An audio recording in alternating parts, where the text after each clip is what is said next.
que je constate qu'il y a beaucoup qui n'écoutent pas bien le français. Mungu awabariki ndugu Laurent, kwa sababu naona baadhi ya hawasikie tunakuwa vizuri kutafsiri Kiswahili. Venons ici pour bien écouter la parole. Tunakuja hapa juu tusikie vizuri neno la Mungu. Ce n'est pas bien que haina vizuri mtu anakuja na akusikia vizuri neno la Mungu. Anarudia jinsi alikuja. Que Dieu te bénisse. Mungu akubariki. Je vois tous ce matin, vous êtes bien habillés. Naliona wote asubuhi ya leo mnavaa vizuri. Vous êtes bien, vous avez arrangé vos cheveux, vous avez bien assis, bien habillés, bien préparés. Mlitengeneza nywele yenu vizuri na kujitayarisha vizuri. C'est une bonne chose. Ni kitu kizuri. Mais est-ce que, comme tu te prépares là pour venir à l'église ou pour aller dans une rendez-vous, est-ce que tu te prépares aussi pour aller au ciel? Wakati huko unajitayarisha kwa kwenda kwenye appointment kwa kanisani, ndio vile unajitayarisha kwa kwenda mbinguni. De la façon que tu t'es préparé, Yesu ulijitayarisha kwa kuja hapa. Tu es bien habillé. Unavaa vizuri. Tu t'es préparé. Unajitayarisha. Tu as pris le temps de te préparer. Ulichukua muda wako ukajitayarisha. Est-ce que tu te prépares aussi pour aller au ciel? Unajitayarisha mpaka vile kwenda mbinguni. Est-ce que tu te prépares aussi dans ta vie chrétienne? Na maisha yako ya Ukristo unajitayarisha vizuri. Na nafsi yako unatayarisha. Parce que nous devons toujours être prêts. Kwa sababu tunapasha kuwa tayari kila muda. Des fois nous oublions. Mara nyingi tunasahau. Que nous sommes les passagers. Kama tuko wapita njia wasafiri. Des fois nous oublions de nous préparer. Na tunasahau kujitayarisha. Chaque jour. Kuwa tayari kila siku. Un chrétien doit être prêt chaque jour. Mkristo anapasha kuwa tayari kila siku. Doit se préparer chaque jour. Muamini anapasha kujitayarisha kila siku. Kila siku gisi unajitayarisha. Tu t'arranges. Unatengeneza ton corps. Unatengeneza mwili wako. Tu prépares tout être beau, être belle. Unajitayarisha, unajifanya kuwa vizuri. Kijana unajifanya kuwa kiana. Ndio vile vile unapasha kujitayarisha juu ya maisha. Parce que nous sommes les passagers, nous sommes les pèlerins. Kwa sababu sisi tuko wapita na njia wasafiri. Des fois nous oublions. Mara nyingi tunakuwa tunasahau. Que la maladie peut entrer dans ta vie. Magonjwa yanaweza kukufikia. Que les problèmes peuvent venir dans ta vie. Shida inaweza kukufikia. À un moment donné, na wakati mmoja nous oublions qu'il y a même la mort. Tunasahau kama hata kifo inakuwa. Avant de commencer, nous allons lire quelque chose. Mbele kuanza tutasoma Philippiens 1:19 jusqu'à 27. Écoutez ce que la Bible dit. Philippiens 1. Tenons nous debout pour lire la parole de Dieu. Tutasimama wima tusome neno la Mungu. Je suis en train de parler sur la récompense de Dieu.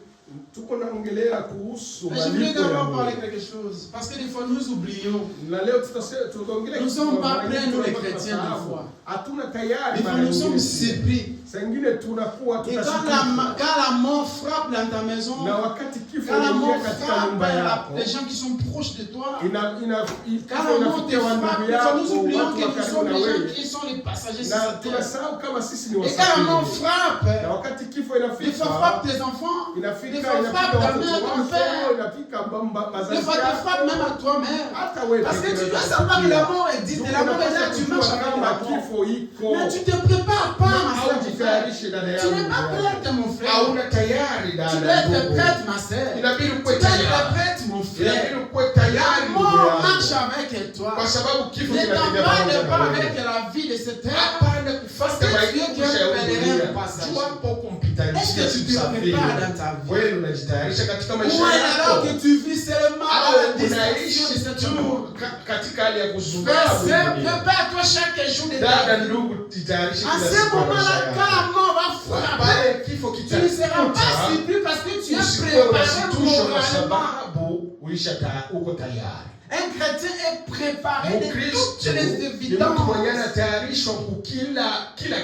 Tout ce qui va arriver dans ta vie, tu ne seras pas surpris parce que tu es préparé mentalement. Si la mort vient, frère, quelqu'un qui est proche de moi, je ne peux pas perdre ma foi parce que je suis préparé. Écoutez ce que la Bible dit.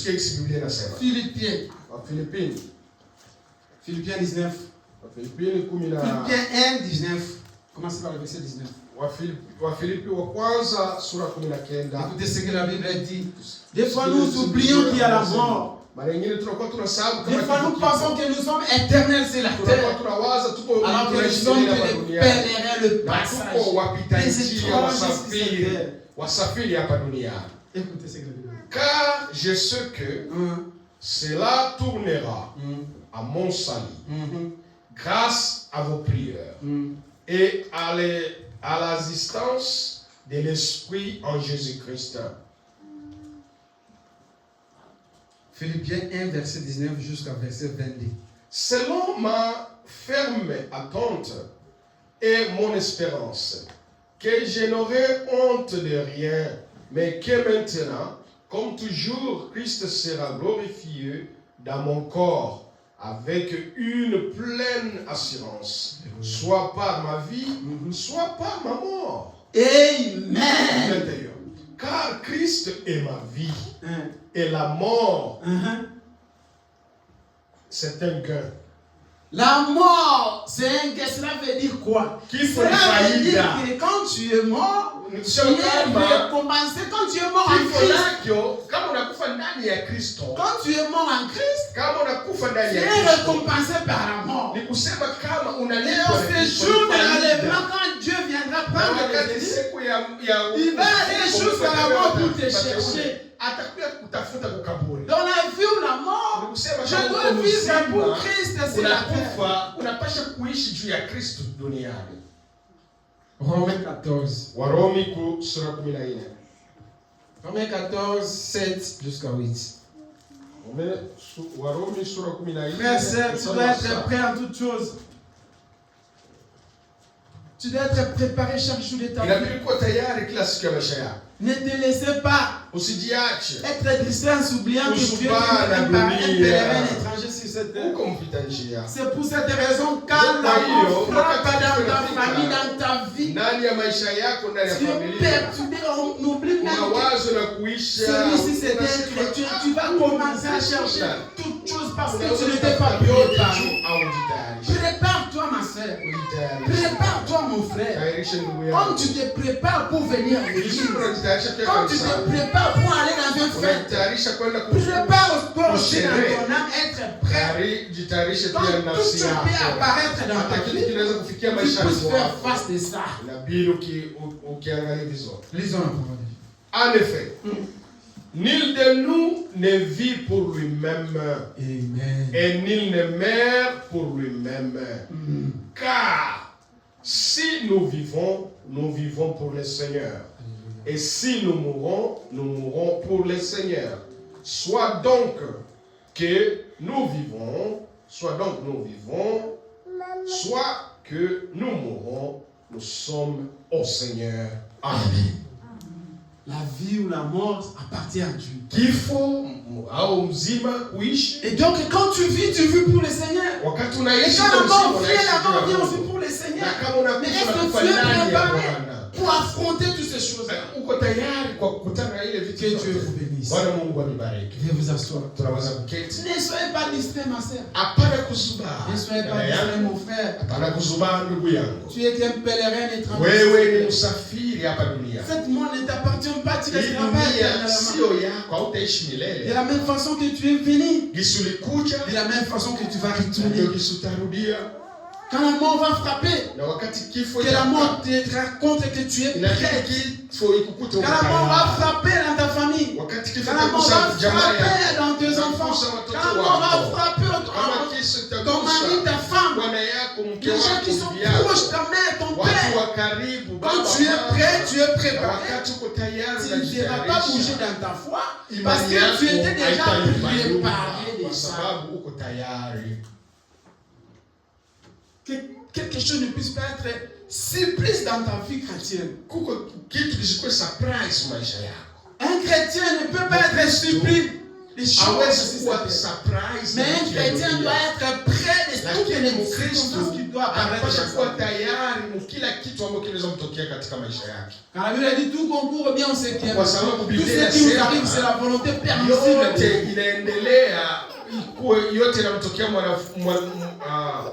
Mkristo ni kwa ajili ya vizuri yake. Je suis en train de parler Niko nasemea kuhusu la récompense de Dieu. Malipo kutoka kwa Mungu. Et aujourd'hui, Na leo je vais parler des œuvres.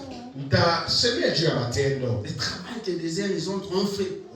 Makazi, vitendo ambao walifanya. Les êtres humains comme toi, comme moi. Watu ambao walikuwa wanadamu kama mimi wewe. Ils ont d'abord travaillé. Mbele ya kulipwa Tu ne peux walitumika pas être kwanza. récompensé si tu n'as pas travaillé. Hauwezi Tu kulipwa ne peux kama pas te payer si tu hukutumika. n'as pas travaillé. Hawatakulipa Et kama aujourd'hui, je veux hukutumika. parler un peu de quelques-uns qui Na ont leo travaillé. nitaongelea kuhusu watu wale ambao Et à la fin, walitumika. ils étaient récompensés. Na mwisho La walilipwa. Bible a dit même, hein, Biblia inasema hivi, si tu as fait les bons œuvres sur la terre, kama ulifanya matendo il y mazuri a même des gens duniani, qui vont prier pour que tu ne puisses pas mourir. huko watu ambao wataomba À juu cause de tes sikufe. bienfaits sur la Juu ya terre. matendo yako mazuri hapa Il y a des gens duniani. que les gens ont prié pour eux que Dieu puisse les accorder les miséricordes qu'ils ne Huko puissent pas watu mourir. ambao walioombewa Mungu Parce awajalie que neema les juu ya bienfaits matendo yao. c'était tellement beaucoup. Juu matendo yao ilikuwa mazuri kwa Ma mengi soeur, mon sana. frère, Ndugu dada yangu, c'était bien fait. kama vitu Si tu vitendo as vyako travaillé pour vizuri Dieu, na et ulitumikia que tes Mungu bienfaits étaient tellement beaucoup. na matendo yako walikuwa mazuri Il y a sana, même des gens qui vont prier pour Huko toi watu- sans que toi tu puisses huko savoir. watu watakuombea juu uishi. Ah non, non, non, non. Hapana, hapana. C'est Rebecca ne peut pas mourir. Dada Rebeka hawezi kufa. Dieu, tu dois faire quelque chose. Mungu ufanye Il kitu. y a des gens ici sur la Bible. Huko on va dire, watu ndani ya qu'ils Biblia ont prié, les gens wenye priaient pour watu eux waliombea pour qu'ils ne puissent pas mourir. frère. juu wasikufe. Pourquoi? Parce que les Juu ya nini? bienfaits Kwa étaient sababu tellement matendo yao beaucoup. mazuri Ils yalikuwa ont tellement mengi. travaillé pour Christ. Walitumika sana juu ya Kristo. Maintenant, toi, qu'est-ce que tu fais pour Dieu? Sasa wewe unafanya nini kwa Est-ce ajili que tu yake? travailles dans le corps de Jésus? Unafanya kazi gani ndani ya Quand tu mwili wa prends la Kristo? parole de Dieu, tu prends Dieu comme si ton ami tu Wewe fais comme tu fais pas, tu fais comme unabeba tu fais Mungu, pas. unakuwa sana rafiki yako, unakuja kanisa, unapea C'est pour ça qu'on vient passer pour dormir. Ndio hapana kulala. Est-ce que tu reconnais vraiment l'importance de Christ dans ta vie? Unajua umuhimu wa Kristo ndani ya maisha yako. Tu dois travailler Unapasha pour kutumika être récompensé quelque part. juu ulipwe. Lisons la parole de Dieu. Tusome neno la Mungu. 1 Timothée 4, 7, 8. Timotheo wa kwanza sura 4 mstari wa 7 mpaka wa 8. Timotheo wa kwanza. Après, on va prendre Luc 7, Je tutabeba Luka 7, 4, 10. Luka 7, 4 mpaka 10. Timotheo wa kwanza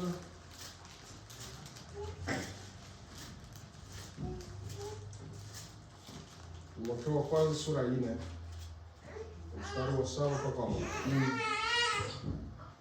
Qu'est-ce que la Bible dit?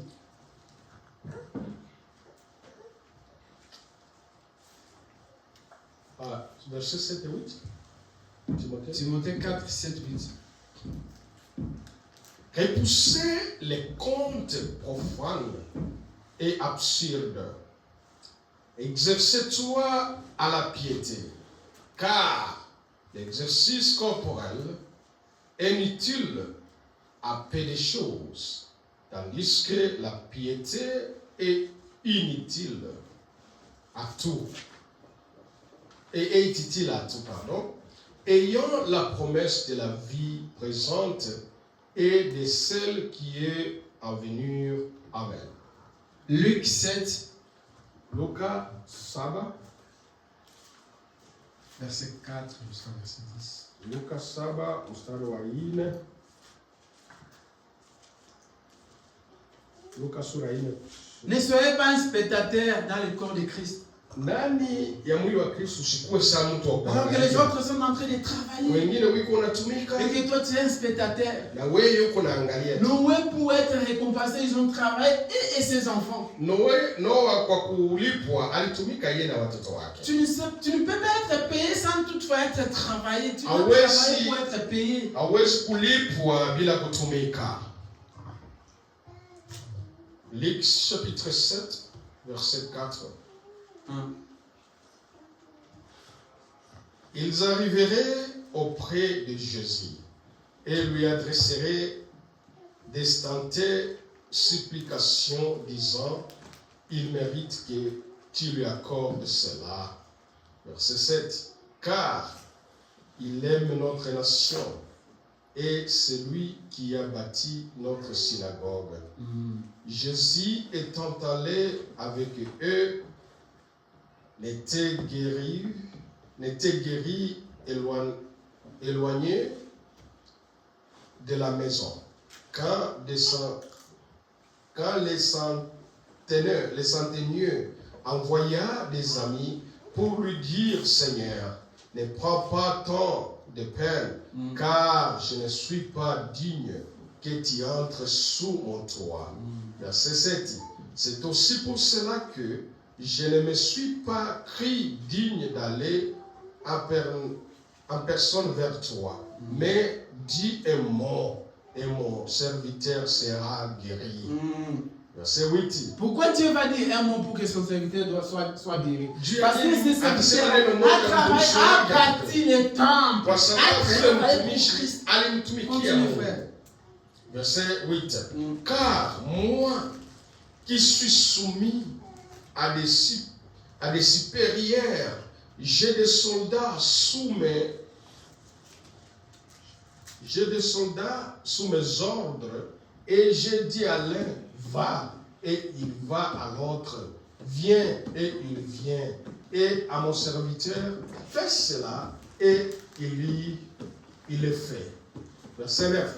Lorsque Jésus entendit ces paroles, il admira les centeniers et se tourna vers la foule qui les suivait. Il dit, je vous l'ai dit, même en Israël, je n'ai pas trouvé une aussi grande foi. De retour à la maison, les gens envoyés par les centenaires trouveraient guéri les serviteurs qui avaient été malades. Amen. Amen. Amen. Pourquoi les serviteurs qui étaient malades étaient guéris? C'est la plus grande question que tu dois te poser. Il a été guéri, il a été récompensé. Parce que c'est lui qui a bâti le temple. Si vous lisez dans le début de la lecture, vous allez voir qu'ils sont en train de supplier Christ, qui était Jésus. Jésus, qu'il ne puisse pas mourir. Cet homme-là a travaillé, a bâti le temple, qu'il ne puisse pas mourir. S'il vous plaît, faites quelque chose. Ma soeur, mon frère, qu'est-ce qui va motiver Dieu pour faire quelque chose dans ta vie, pour te récompenser, pour avoir la vie éternelle, pour avoir les salis? Qu'est-ce qui va activer Dieu? Qu'est-ce qui va ouvrir les trônes? Qu'est-ce qui va ouvrir les cieux? Nous connaissons l'histoire de Daniel qui rit. Qu'est-ce qu'il a fait que Daniel qui rit puisse avoir la place dans Daniel au ciel? C'est le travail de Daniel qui rit sur la terre. C'est ce que Daniel Kiri avait fait sur la terre. Quand il est arrivé à la porte, les anges ont regardé. Mais son nom n'était pas écrit dans la livre. Son nom n'est pas écrit au rendez-vous des gens qui vont entrer à l'interview aujourd'hui. Toi, ton nom n'est pas écrit ici, mon frère. Mais comment tu es venu ici? Tu ne peux pas entrer. Mais qu'est-ce qu'il a fait que Daniel Kiri puisse avoir accès? C'est les œuvres de Daniel Kiri. C'est le travail de Daniel Kiri. C'est le sacrifice de Daniel Kiri qui était récompensé ce jour-là. Ma soeur, mon frère, qu'est-ce qui va être récompensé pour toi? Qu'est-ce qui va crier ce jour-là? Il faut que quelque chose puisse crier. Que non, non, non, non, non, non, non. C'est lui-là. Non. Les portes ne peuvent pas être fermées pour elle. C'est là. Non. Tout ce que nous avons ici, c'est lui qui a contribué. Cet frère-là. Non, non, non, non, non. Il doit entrer. Quelles sont les œuvres qui vont frapper que tes œuvres puissent frapper les cieux. Il faut que ton travail puisse frapper les cieux. Écoutez un peu l'histoire de Tabitha.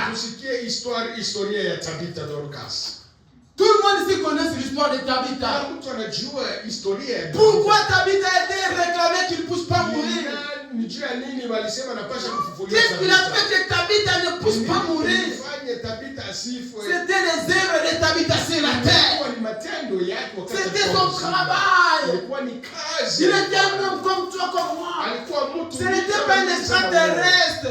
La Bible dit tous ceux qui vont aimer son père et sa mère, plus de Jésus, n'est pas digne d'entrer au ciel. Dans d'autres termes, tous ceux qui vont aimer les choses de cette monde, tous ceux qui ne veulent pas travailler pour Christ, il n'aura pas une place au ciel. Qu'est-ce que Tabitha a fait? Lisez un peu l'histoire de Tabitha.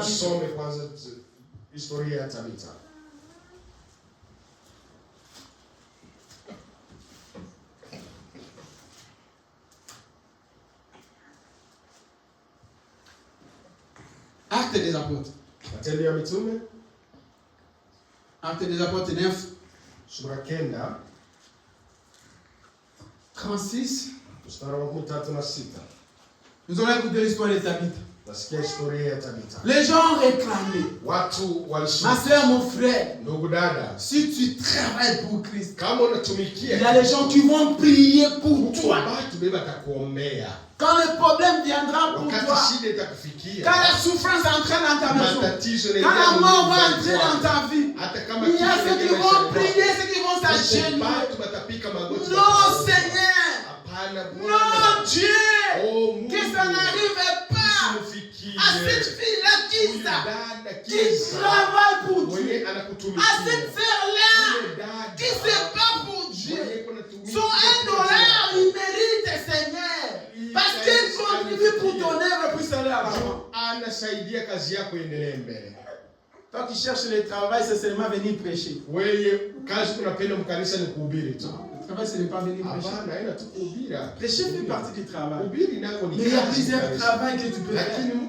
Qu'est-ce que Tabitha a fait pour mériter la récompense? Pour que les gens puissent prier pour lui, supplier Dieu. Est-ce que toi, mon frère, toi, ma sœur, le jour de ton problème, le jour où la mort va frapper dans ta vie, le jour où tu passeras les moments difficiles, est-ce que nous allons te souvenir dans nos prières à cause de tes bienfaits, à cause de ton travail que tu as fait? Est-ce que nous allons nous souvenir de toi? Qu'est-ce qui va nous motiver? Qu'est-ce qui va bousculer le ciel? Qu'est-ce qui va toucher le trône? Lisons l'histoire de Tabitha. Il y avait à Joppé, parmi les disciples, une femme nommée Tabitha. Parmi les disciples, une femme nommée Tabitha. Ce qui signifie... Frère, sœur, toi qui es à l'église, toi qui es dans le corps de Christ, moi je suis qu'une sœur, moi je ne peux rien faire. Ici on parle de l'histoire d'une femme. Les ciels, ce n'est pas seulement pour les hommes. Les ciels, ce n'est pas seulement pour les femmes. Les ciels, c'est pour les chrétiens. C'est pour les enfants de Dieu. C'est pour tous ceux qui croient qu'il va y avoir Dieu. Il n'y a pas de posséder, il faut bosser. Il faut bosser, ma sœur. Il faut bosser, mon frère. Il faut se sacrifier. Qui t'a dit que nous tous nous sommes pas fatigués? Nous sommes pas frères. Nous sommes fatigués de fois. Nous sommes faibles de fois. Mais je suis en train de bosser pour le ciel. Continue, frère. Ce qui signifie Dorcas, elle faisait beaucoup de bonnes œuvres. La Bible dit, Tabitha, ce qui signifie Dorcas, elle faisait beaucoup de quoi, frère Laurent? Beaucoup de bonnes œuvres et d'aumônes. Elle tomba malade. Quand il a tombé malade, à ce temps-là, et mourir. Écoutez, après l'avoir lavé, on la déposa dans une chambre haute. Écoutez les œuvres comme ça va crier. Frère et sœur, misala na yo koganga. Kazi yako italalamika. Matendo yako. Misala na yo usala pona nzambe koganga mukolo wana. Kazi yako ambayo unafanya kwa ajili ya Mungu italalamika ile siku. Même si tu étais un pécheur. Hata kama ulikuwa mfanya Même si tu as commis des erreurs sur la terre. Hata kama ulifanya La Bible dit. Biblia inasema La foi sans les œuvres. Matendo bila imani bila matendo. Zéro. Ni sifuri. Nil. Sifuri. Rien. La foi doit être accompagnée avec les œuvres. Imani inapaswa kushindikizwa. Nous devons identifier que frère a la foi. C'est à travers ce qu'il travaille, ce qu'il fait pour Jésus, ce qu'il fait pour la femme. Ce n'est pas dans ta bouche, mais nous voulons avoir des fruits de sève et des travail. Tabitha mort. Mais qu'est-ce qu'il a suivi?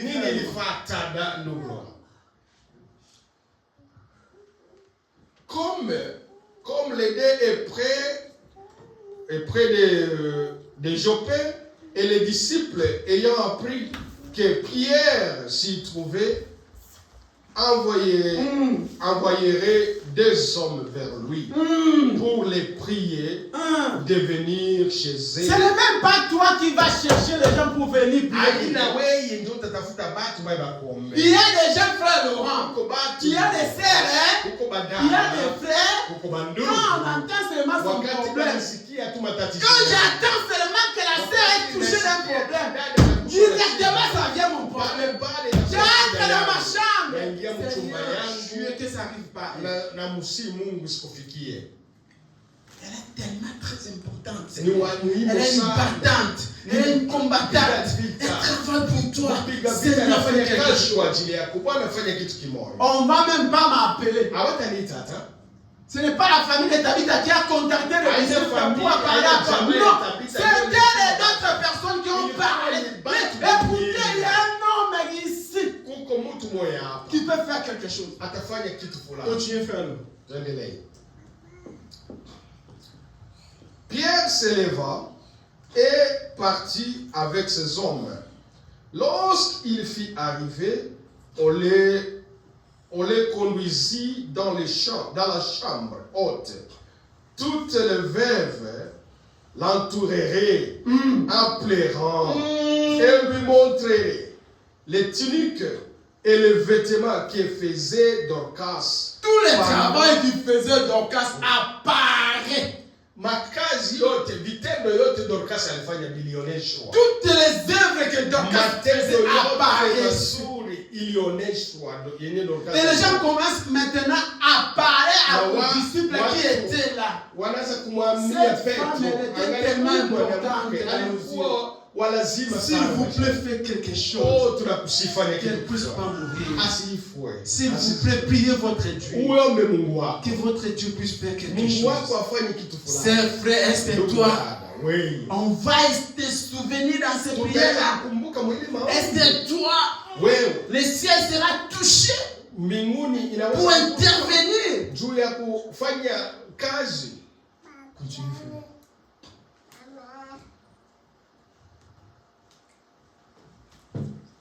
Pendant qu'elle était avec elle, Pierre fit sortir tout le monde, se mit à genoux et pria. Puis se tourna vers le corps. Il lui dit, Tabitha, lève-toi.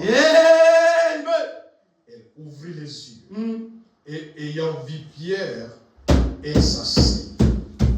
Il lui donna la main. Et la il appela ensuite les saints et les veuves et là leur présenta vivante. Cela fit connue de tout Joppé et beaucoup crient au Seigneur. Amen. Amen. Amen. Qu'est-ce qu'il a ressuscité Tabitha? C'est le travail de Tabitha sur la terre. Les œuvres de Tabitha. Ma sœur, tu ne peux pas entrer au ciel si tu n'as pas travaillé sur la terre. Tabitha était récompensée parce que Tabitha a travaillé. Ses œuvres ont crié. Qu'est-ce que toi tu fais dans la parole de Dieu? Tu dois voir, tu dois t'identifier. Que moi Dieu m'a appelé pour prier pour l'œuvre pour sauver les âmes. Quand nous avons besoin de la prière, nous allons te consulter. Parce que nous avons une sœur ici, nous avons un frère ici. Que Dieu écoute les prières. Quand lui prie, Dieu donne. C'est un travail.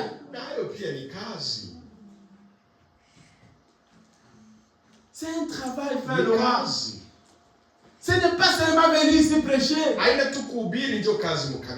Quand on va regarder ton soutien, les autres, tu as toujours été présent dans les problèmes des uns et des autres. Tu apportes toujours un soutien. Quand un problème vient, toi tu n'as même pas besoin de prier. Mais c'est le monde entier qui va prier. Hé, qui là? C'est un tel. Non. Lui non. Seigneur, lui non. La mort, tu n'as pas la place dans le corps de Tabitha. Tu n'as pas la place dans la vie de notre frère. Au moins que ça soit la volonté de Dieu pour qu'il puisse aller se reposer. Mais tes œuvres doivent parler, doivent crier, ma sœur. Tu dois travailler. Tu dois travailler. Tu dois te battre. Comment tu travailles pour gagner des millions, pour être millionnaire? Mais tu ne peux pas travailler pour être millionnaire au ciel. Comment tu veux se mettre millionnaire sur la terre? Mais tu ne peux pas travailler aussi pour être millionnaire au ciel. Il y a une place qui est réservée. Frère Branham a dit, un homme, frère Laurent, un frère ou une sœur, qui te dit que moi, je n'ai plus besoin d'aller dans les églises parce que je vais lire ma Bible à la maison. Parce que je vais écouter à maman à la maison. Frère Branham a dit, il est rétrogradé. Je lis ça.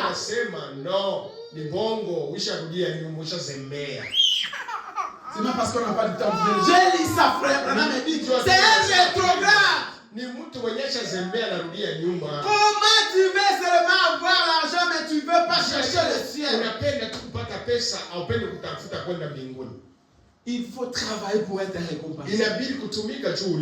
Il faut travailler pour aller au ciel. Il faut travailler pour avoir une place. Le ciel,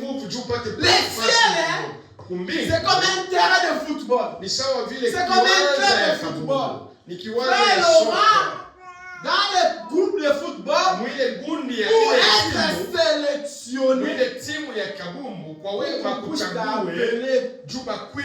partie des 11 là qui sont là, tu dois être le meilleur. Cela veut dire quoi? Tu dois travailler dur. Tu dois montrer que moi aussi je ne fais pas, Seigneur. Je vais avoir ma place. Je vais avoir ma place au ciel. Je dois me battre pour avoir ma place. Je dois combattre. Tu dois montrer le meilleur de toi. Que moi, je suis capable d'avoir la place au ciel. En travaillant pour Christ, Dieu va me récompenser. N'attendez pas la récompense si tu n'as pas travaillé. Qui encore a travaillé par le monde? La femme samaritaine. Nous allons lire. La femme samaritaine. Jean 4. C'est toute une histoire. Tout le monde connaît l'histoire de la femme samaritaine. Qu'est-ce que la femme samaritaine a fait? La femme samaritaine était partie puiser de l'eau. Et la Bible nous dit que quand il est arrivé, il a rencontré le Créateur. Et quand ils ont commencé à parler, ils ont commencé à parler. Jésus a commencé à discerner, à parler pour elle. Et au finish, il a dit, c'est le Christ. Mais la femme samaritaine ne s'est pas arrêtée seulement. Qu'est-ce que la femme samaritaine a fait? La Bible dit, la femme samaritaine a couru. Il est allé annoncer. Toi tu es ici. Frère qui est ici. Est-ce que toi tu vas annoncer la parole? Il a travaillé. Et quand il est allé annoncer, la Bible dit, toute la village s'est écoulée, frère. Qu'est-ce que tu dis? Oh, moi j'ai rencontré. J'ai vu la personne qu'on nous a dit. Il est là, je le vis, je le rencontre. Est-ce que c'est vrai? Oui. Il est où? Il est là-bas. Toute la village. Nous allons là-bas pour une fois. La Bible dit, la femme samaritaine a travaillé. Lisons la Bible. C'est une longue histoire. Mais nous allons seulement prendre Jean 4, verset 4. Vous pouvez lire jusqu'à verset 32. Mais moi je vais prendre seulement verset 23 jusqu'à verset 32. Écoutez l'histoire. J'ai coupé seulement les morceaux. Parce que je ne voulais pas prendre toute l'histoire. C'est tellement long. Comme ils étaient commencé à parler avec Jésus. On n'a pas besoin, on voulait seulement savoir qu'est-ce que la femme samaritaine a fait. Est-ce qu'il a travaillé? Écoutez la Bible. Mais l'heure vient, elle est déjà venue, où les non, Jean 4. Oui, Jean 4. Verset 4. Tu commences à 23, tu commences à 26. Jean 4. Jean 4. Jean 4. Tu prends verset 4. Oh, je commence à verset 4. Jean 4, verset 4. Tu commences à 26. Parce que c'est une histoire très longue. Comme il fallait qu'il passe par la Samarie, il arriva dans une ville de Samarie. Commencez à 26. À 26? Descends seulement à 26. Parce que là, tu vas prendre toute l'histoire. Jésus lui dit, je le suis moi qui te parle. Là-dessus, arriveraient ses disciples qui furent étonnés de ce qu'il parlait avec une femme. Toutefois, aucun ne dit que demande-t-il ou de quoi parlait-il avec elle. Alors la femme, ayant laissé sa criche, s'en alla dans la ville. Qu'est-ce qu'il a fait, frère Laurent? Et dit aux gens, écoutez, venez voir. La femme a laissé sa criche à Tiki. Atiki kama kutani na Yesu. Frère, tango kutani na Yesu. Tu dois abandonner. Unapasha kwanza kuacha. Alléluia. Tu dois abandonner, frère. Unapasha kuacha kwanza. Et tu dois retourner. Kisha unarudia. Il a abandonné ce qu'il avait. Aliacha. Et la Bible dit qu'il est retourné en courant. Lakini Biblia inasema alikimbia anarudia kuna kimbia. Pour faire le travail. Dieu a kufanya kazi. Continue, frère. Venez voir un homme. Il est en train maintenant de travailler. Qui m'a dit tout ce que j'ai fait. Alléluia. Ne serait point le Christ. Verset 30. Il sortirait de la ville et ils vinrent vers lui. Pendant ce temps, les disciples les pressent de manger, disant, Rabbi, mange. Mais il leur dit, j'ai à manger à une nourriture que vous ne connaissez pas. Alléluia. Les disciples se disent donc les uns et les autres, quelqu'un lui aurait apporté à manger. Jésus leur dit, ma nourriture et de faire de la volonté de celui qui m'a envoyé et d'accomplir son œuvre. Amen. La femme samaritaine, après avoir rencontré Christ, après avoir dialogué avec Christ, après avoir discerné que c'était Christ, après avoir compris que c'était Dieu, la femme samaritaine, il a d'abord abandonné. Il a abandonné tout ce qu'il avait, toutes ses charges, tous ses fardeaux, tous ses problèmes, tous ses soucis. Il a abandonné tout ce qu'il avait, toute l'incrédulité qu'il pouvait avoir. Il a abandonné son charge qu'il avait. Et il a couru pour aller annoncer aux autres, pour aller travailler. Et quand il est allé travailler, tout le monde qui était venu, ils ont rencontré Christ, ils étaient sauvés à travers la femme samaritaine. La femme péchère. La femme qui a connu les hommes des hommes des hommes. Mais c'est à travers un péché que les gens ont reçu la vie éternelle. Alléluia. C'est à travers un péché que les gens ont été sauvés. C'est la femme samaritaine. C'est une femme pécheresse. Il habitait avec un homme qui n'était pas son homme. Il avait au moins 5e homme. C'est une femme impudique. Mais quand il a rencontré Christ, il était sauvé de lui. Mais lui n'était pas arrêté seulement là. Il est allé aussi prêcher. Il est allé aussi annoncer. Il est allé aussi travailler pour ramener les autres en Jésus-Christ. Maintenant à toi, qu'est-ce que toi tu fais pour Christ? Tu as raconté la parole. Tu étais prêché pendant des années, des siècles. Mais tu vis seulement l'incrédulité. Tu n'avais pas abandonné tes péchés. La mensonge ne parlons même pas. L'hypocrisie ne parlons même pas. L'incrédulité, ça c'est ton domaine. Maintenant, comment tu peux être sauvé? Si tu n'arrives pas à abandonner, si tu n'arrives pas à laisser, pour courir dans le péché, pour aller annoncer aux autres, de venir en Christ. Tu attends le ciel, tu n'auras pas le ciel. Avec l'attitude que tu as, avec le comportement que tu as, avec l'habitude que tu as, tu n'arrives pas à t'abandonner, tu n'arrives pas à laisser pour suivre Christ. Tu n'arrives pas à travailler pour Jésus. Et tu attends le ciel. Le ciel ne s'est pas donné à des gens comme toi. Le ciel est donné pour les robustes, les gens qui travaillent, les gens qui se cherchent, les gens qui se battent nuit et jour pour rester à la foi, pour garder la parole, pour faire quelque chose dans le corps de Jésus. Ce sont les gens là qui auront le ciel. Ce sont les gens là qui seront récompensés. Nous allons voir la récompense. Mais je veux d'abord que tu puisses travailler.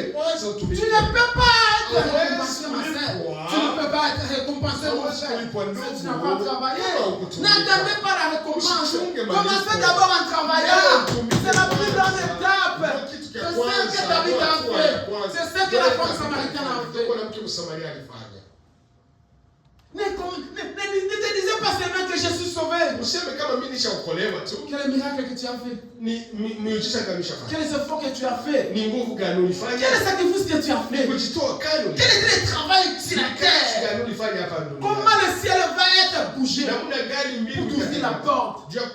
Si toi, avec la fainéante que tu es, avec le fainéant que tu es, tu dis que tu es sauvé, tu vas aller au ciel, tu seras couronné. Alors Dieu va récompenser les enfants de Noé. Dieu doit demander aux enfants de Noé pardon. Parce qu'ils ont travaillé durement. La Bible dit, Noé a prêché pendant 120 ans. Rien. 120 ans, frère Laurent. Il est en train de construire et de prêcher. Il est en train de travailler et de prêcher. 120 ans, personne n'a crié à Noé. Et toi, tu ne fais rien, tu ne travailles pas, tu ne te donnes pas, tu ne te sacrifies pas, mais tu dis que je suis couronné. Tu te trompes. Au moins que Dieu soit menteur. Mais la parole de Dieu est infaillible. La parole de Dieu est infaillible. Neno la Mungu Il est alishinda. infaillible. Mungu neno lake Il est le alishinda. même hier, Iko ule leo, aujourd'hui, éternel. kesho na hata Il ne milele. change jamais. Abadilika. Il ne peut pas changer seulement pour toi. Hawezi kubadilika tu kwa ajili Non, ma yako. sœur. Hapana dada. Impossible. De Haiwezekani. la même façon Ile vile qu'il a fait au alifanya temps de Noé, wakati wa au Noa, temps de l'autre. wakati wa Pas Lot, d'Abraham. wa Lut, wakati wa L'histoire va se Abraham, répéter na leo itafanyikiwa dans notre état, dans notre génération. mwa hii kizazi La même chetu. histoire Hiyo doit historia se répéter. itarudia tena. Frère, Ndugu, je t'invite, na prends kuandika conscience, utugue Travaille beba pour nizamu, umtumikie travaille Mungu. pour le ciel, Utumikie juu ya travaille pour ton mbingu, salut. juu ya Tu veux être wokovu assis wako. dans le trône, Unapenda tu veux kukutana être naye assis dans pamoja cette kwa kiti cha Eh, enzi. Frère, Eh, qui tu vois les amoulaïs. ile kiti ni mrefu sana Cette table sera tellement na longue. hiyo meza itakuwa mrefu. Mais pour avoir la place, Juu upate fasi mwa ile il faut meza mériter. inabidi utumike, Et la mérite, na hiyo comment meza c'est cela? inaanza hapo Alors que tu es vivant, hapo ungaliko mzima. Dada ndugu, travaille-toi, tumika, bossez pour l'œuvre de Dieu. tumika juu ya kazi ya Mungu. Donnez-toi corps et âme comme tu te donnes pour aller chercher l'argent. Gisi kunajitoa kwenda kutumika juu ya L'argent que kupata tu cherches, pesa. tu vas la laisser. Ile pesa uko unatumika uko Mais le ciel là-bas, il n'y aura pas de travail. lakini mbinguni hakuna Il y aura pas de kazi, souci. hakuna Il y aura susi. seulement l'éternité. Utakuwa Mais faut posséder. juu ya wewe Faut kuingia, posséder. inabidi kutumika na nguvu. Écoutez un peu, frère Branham. Tusikie kwanza ndugu. Ah, j'aime Wembe. Écoutez, frère Branham. Tusikie ndugu bwana. Qu'est-ce que frère Branham a dit? Ndugu Branham anasema nini? Qu'est-ce que frère Branham a dit? Ndugu Branham anasema nini? Nous allons écouter frère Branham. Tutamsikia ndugu Branham. Laisse-moi vous mettre en garde ce matin. Frère Branham te met en garde, ma sœur, mon frère.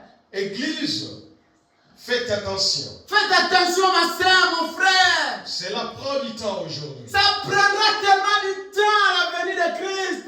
Tu seras même désespéré. Tu commenceras même à douter que ce Dieu-là, il ne viendra plus. Frère, tu vas commencer même à douter. Ah, il ne viendra plus. Ici, la bouche autorisée de Christ. L'homme qui parlait avec Dieu. Celui qui était enlevé. Qui était dans la sixième dimension pour voir. Qui était là, il a vu la vision, il a vu comment c'est le ciel. Il est en train de te parler ce matin. Quelle grâce d'avoir un prophète pour te parler des choses qui vont y arriver. Mais il faut les mettre en pratique ces choses. Beaucoup de chrétiens vont rester parce qu'ils ne veulent pas mettre encore la parole de Dieu en pratique. Beaucoup ne croient même plus au prophète. Les chrétiens, ils croient au message, mais ils ne croient pas au prophèt. C'est une grande erreur, ma sœur, mon frère. Dieu de chaque âge, il utilise toujours un homme. Et une bouche qui soit autorisée pour annoncer sa parole. Au milieu de cette génération de propres, justes et de vanité, pleine d'hypocrisie dans laquelle nous vivons. Pleine d'hypocrisie et de vanité. Dans cette génération qui est vanité, qui est remplie. Nous sommes dans une génération qui est remplie d'hypocrisie. Les frères et sœurs, ils sont tellement possédés d'hypocrisie. Il y a même d'autres qui veulent aider Dieu. Frère, on n'aide pas Dieu, mais on croit à la parole de Dieu. Quand tu veux aider Dieu, tu vas faire quelque chose qui n'est pas la volonté de Dieu et tu vas aller en enfer. N'essayez pas d'aider Dieu. Ne faites pas la compromis. Ne sois pas hypocrite. Les sœurs sont devenues hypocrites. Les frères n'en parlons même pas. Tu veux prendre le couper, tu veux te taper comme ça pour couvrir. On ne couvre pas la parole de Dieu, frère Laurent. On ne fait pas semblant à la parole de Dieu. On ne se moque pas de Dieu. Tu peux te moquer de moi, mais tu ne peux pas te moquer de la parole de Dieu. Les conséquences, c'est toi-même qui vas la subir. Répands-toi, ma sœur, sortez d'hypocrite. L'hypocrisie est devenue maintenant la...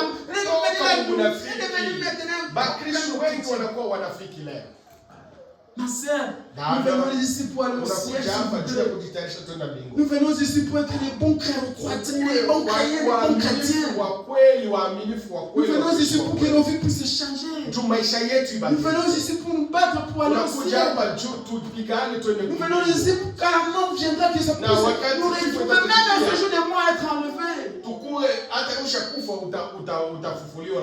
Ne prends pas l'hypocrisie que ça puisse venir comme quelque chose de merveilleux pour toi. Priez, travaillez pour que tu puisses te dégager de l'hypocrisie, de toute chose qui t'éloigne de Dieu. Continuez, frère. À l'heure où les hommes et les femmes sont là dans les églises, assis sur les bancs, sur leurs bancs, à chanter des cantiques à Dieu et sortaient ensuite de cette église pour fumer des cigarettes, pour boire du whisky. Frère Branham m'a dit, tu viens ici. Tu es assis. Tu écoutes la parole. Et quand tu sors d'ici, tu prends tout ce qui est du monde. C'est ça ta vie que tu mènes. Quelle hypocrisie. Alors que tu viens à l'église, tu écoutes la parole. Donc tu as la présence de Dieu là. Mais en sortant d'ici, tu deviens la même personne. Ma sœur, répands-toi s'il vous plaît. Mon frère, répands-toi s'il vous plaît. La colère de Dieu est tellement forte.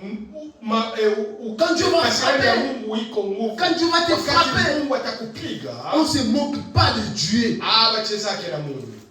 Continuez, frère. Boire de whisky et aller danser et vivre pour le monde et faire des plaisanteries grossières et obscènes et se prétendre chrétien. C'est ça. Beaucoup se prétendent être chrétiens. Mais quand ils sont dehors, tout ce qu'ils font, ils ne font même pas la parole. Mais ils sont sortis là dans les bancs, dans les églises. Et aujourd'hui, c'est ce que les gens pensent. Quand il est dans une grande église où il y a des millions de personnes, cela veut dire qu'il est sauvé. Ce n'est pas l'église qui va te faire sauver. C'est ton travail ici, la terre, qui va te faire couronner. Ce n'est pas être dans une église qui est remplie de millions de personnes qui va te faire sauver. Ce qui va te faire sauver, ce qui a ressuscité Tabitha, c'est le travail de Tabitha sur la terre. Quel est le travail que toi tu fais pour être sauvé?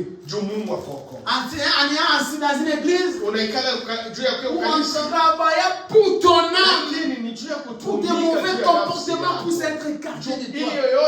Et que Dieu puisse être le roi et le règne dans ta vie. Continuez, frère. Lorsque des hommes et des femmes peuvent partir de la chair ou de l'église et du lieu où se trouve la puissance de la résurrection, où ces mêmes signes messianiques se manifestent parmi eux, sans être devenus de nouvelles créatures en Christ, il y a quelque chose qui ne va pas.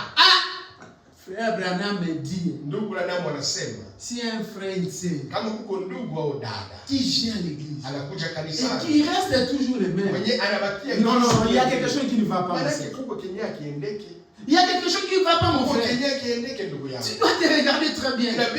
Mais comment des années, je vais à l'église, mais je reste toujours le même. Non, il y a quelque chose qui ne va pas avec toi, ma soeur. Il y a quelque chose qui ne va pas avec toi, mon frère. Répands-toi. Arrange ta vie. Ne venez pas ici avec l'hypocrisie. Ne venez pas remplir les bancs. Je préfère même qu'on puisse être deux, mais qui sont remplis du Saint-Esprit. Au lieu d'être millions de personnes qui vivent à l'hypocrisie, comme le frère Branham a dit, Il y a quelque chose qui ne va pas à toi, mon frère. Si tu viens à l'église et que ta vie ne change pas, tu n'arrives pas à avoir la décision. Il y a quelque chose qui ne va pas à toi, mon frère. Fais un effort, ma soeur. Travaillez. C'est de la même façon, frère Laurent. Quand tu vas aller au travail, quand tu arrives et tu commences à travailler, et que le manager vient et te dit, mais tu ne fais pas bien, qu'est-ce que tu vas faire? Tu vas travailler plus fort, plus beau, pour être meilleur. C'est la même chose avec la parole de Dieu. Nous venons ici, quand la parole sort, et que ça touche ta vie, et tu vois que je ne travaille pas bien. Mais quand toi travailles fort ici, pour être récompensé. La récompense vient seulement aux gens qui vont travailler. Il y a beaucoup qui ont besoin d'entrer. Il y a beaucoup qui veulent être assis avec les créateurs. Il y a beaucoup qui ont besoin d'être à l'éternité. Mais quels sont les mérites? Quels sont les critères des gens qui vont être là? Je te donne un secret aujourd'hui. Les critères et les secrets. Les gens qui doivent être récompensés, c'est ceux qui vont posséder. La seule critère pour être au ciel, c'est travailler dur pour les Seigneurs Jésus. Donnez-toi corps et âme comme tu te donnes pour être millionnaire, ma soeur, mon frère.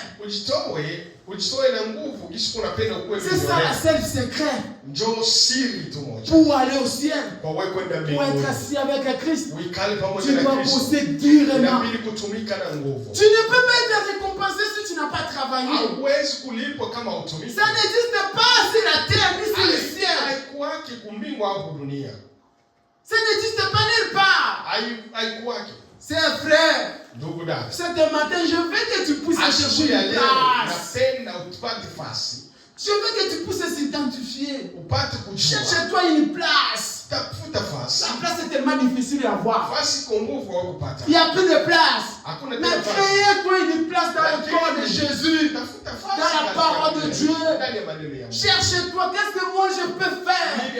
Mais que je dois être ferme, fidèle et sage jusqu'au bout de la fin de ma vie. C'est ça ce qui sera ma récompense. La récompense ne viendra pas instantanée. La récompense vient de mérite que quelqu'un a fait sur la terre, s'il vous plaît. Continuez, frère. Les journaux ont beau les diffuser d'un côté à l'autre, de long à large, depuis les régions glaciales du nord jusqu'aux jungles tropicales du sud. Dieu a beau l'envoyer, les gens lui tournent constamment les dos. Alors que, pouvons-nous dire que, pouvons-nous faire, nous revenons aux Écritures où il a déclaré étroite est la porte. La Bible dit étroite est la porte. La porte est tellement peu que tout le monde veut entrer. Et ceux qui vont entrer, c'est ceux qui vont mériter. Frère Branham a dit, il dit étroite est la porte. Ma sœur, la vie éternelle, que tu chantes tout le temps, que tu parles tout le temps, c'est un mérite. C'est un sacrifice. Ce n'est pas un gâteau qui vient du ciel. Ce n'est pas une manne qui vient du ciel. Si tu n'avais pas transpiré, tu n'auras pas l'argent en fin de mois.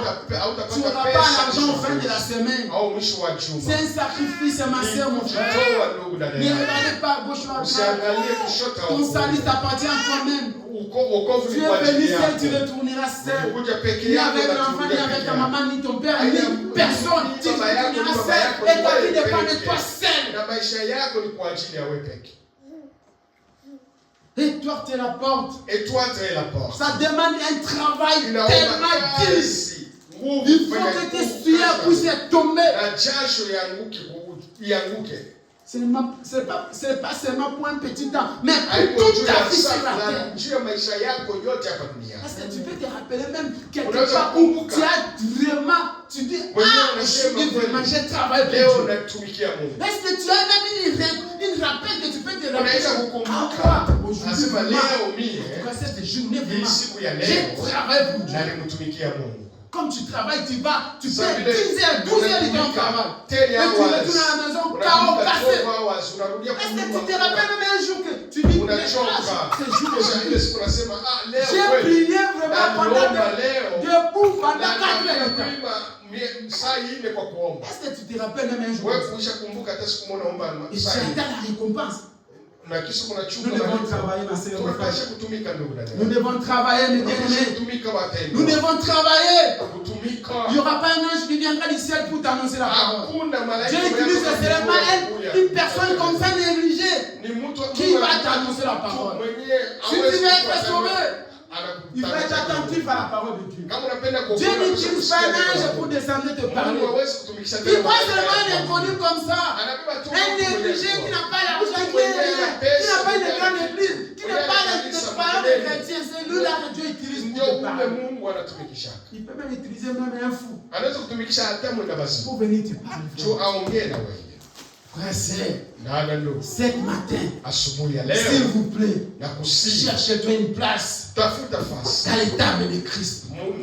Cette place n'est pas donnée à tout le monde. Identifiez-toi alors que tu vis encore. Créez-toi un espace.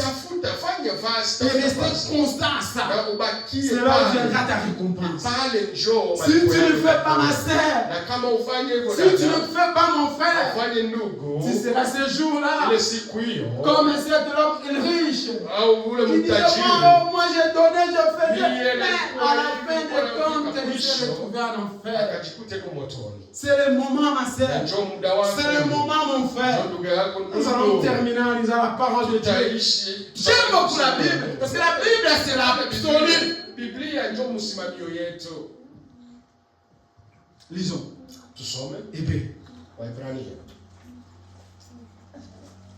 Hébreux 13, 12, 14.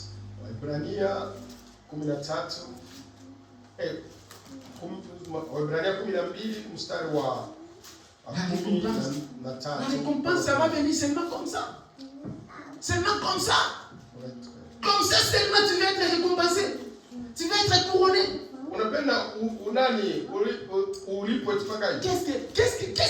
Qu'est-ce qui va motiver le ciel? Qu'est-ce qui va ouvrir le ciel? Qu'est-ce qui va toucher Dieu? Comme la femme qui coulait le sang. Quand il a touché seulement la robe. La Bible dit Dieu a senti qu'une partie qui est sortie de lui. C'est parce que cette femme avait tellement la foi et la ferme. Et aujourd'hui c'est mon jour. Alléluia. Hébreux chapitre 13, verset 12 jusqu'à 13. Jusqu'à 14. Jusqu'à 14. Nous disons le Seigneur Jésus-Christ. Rapidement faire. C'est pour cela que Jésus aussi, afin de sanctifier les peuples par son propre sang, a souffert hors de la porte. Sortons donc pour aller à lui hors du camp et portant son opprobre. Jésus a fait quoi, frère? A souffert. Oui, Jésus, qui était Dieu, a travaillé. Jésus, Dieu, travailler et souffrir. Et toi, tu ne veux pas travailler? Tu veux seulement avoir ça comme ça? Non, ce n'est pas comme ça. Ce n'est pas comme ça, ma sœur. Si Jésus lui-même, Fils de Dieu, Dieu lui-même, il a souffert, il a travaillé, les sangs ont coulé. Et toi, tu dis que non, toi, ton sueur ne peut pas couler pour la parole. Et tu vas avoir une place, tu vas être couronné. Ça ne passe pas comme ça. Que Dieu vous bénisse.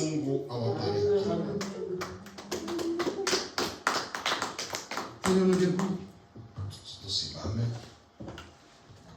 La parole est sortie, ma sœur. Dieu regarde seulement la décision. Dieu regarde seulement le cœur qui est disposé. Dieu regarde seulement la détermination. Nous ne venons pas ici pour en vain. Nous ne faisons pas les 5h, 1h du temps pour arriver ici pour en vain. Mais nous voulons être récompensés. Mais cette récompense, c'est une mérite. Cette récompense, c'est une mérite que Dieu accorde. Ils cherchent une quantité pour nous donner. C'est un mérite. C'est pour celui qui va se battre. Tu es venu seul. Tu retourneras seul. Tu n'es pas venu avec quelqu'un à côté de toi. Ni ce jour-là, on mettra ton enfant dans la même manière. Ni personne, ni ton mari. Tu veux une place dans cette table-là. Combien tu veux avoir une place dans cette table-là? Identifie-toi, ma sœur. Je suis venu dans ce monde. Je m'appelais comme la femme samaritaine pour travailler, pour sauver les gens. Pour que ce jour-là, je puisse être récompensé. Cherche-toi un travail dans le corps de Jésus.